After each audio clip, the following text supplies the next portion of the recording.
क्या सूर्य धरती को हमेशा के लिए खत्म कर देगा? क्या होगा 5 अरब साल बाद? सूर्य पृथ्वी पर जीवन के लिए बहुत महत्वपूर्ण है। ये एकमात्र तारा है जो अभी हमारे ग्रह को कभी ना खत्म होने वाली ऊर्जा प्रदान करता है। यह पिछले 5 अरब सालों से हमारे ग्रह को ऊर्जा देता आ रहा है, पर एक दिन ऐसा भी आएगा जब यह अपने अंतिम समय में होगा।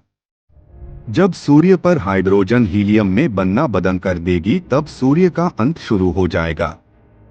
ऐसे में वह हर 100 करोड़ सालों में 10% चमक बढ़ाता रहेगा, जिससे पृथ्वी जैसे ग्रहों पर मौजूद पानी के सागर सूखकर विशाल गड्ढों में बदल जाएंगे।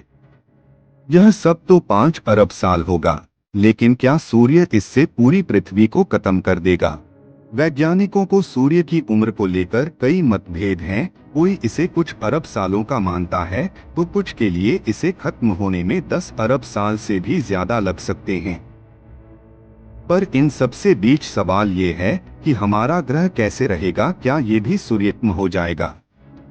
तो वैज्ञानिक इस सवाल का जवाब सीधे तरीके से देने में बचते हैं। कुछ का मानना है कि जैसे जैसे सूर्य ऊर्जा खत्म करके बढ़ेगा और विशाल लाल रंग के तारे में बदलेगा, तो उसी के साथ वह अपने आकार को भी फैला लेगा। उसका आकार इतना फैल सकता है कि शायद पृथ्वी भी इसमें समा जाए।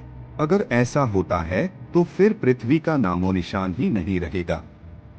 कुछ वैज्ञानिक ये भी मानते हैं कि जैसे जैसे सूर्य ऊर्जा खत्म करेगा और अपने भार को भी थोड़ा खो देगा, तो शायद ये पृथ्वी उसके गुरुत्व ग्रेविटी से बाहर हो जाएगी और भटकने लगेगी। पर इन दोनों ही अवस्था में पृथ्वी का तो कोई निशान ही नहीं रहेगा। पर हम और वैज्ञानिक इस तथ्य के सामने कुछ नहीं कर सकते हैं, क्योंकि ये तो होना ही है।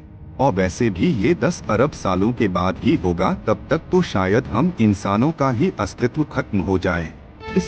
ये तो कोई नहीं जानता है कि अगर हम कभी पृथ्वी से बाहर निकलकर किसी दूसरे ग्रह और सौर मंडल में रहने भी लगे, तो भी इस घटना को कौन देखेगा?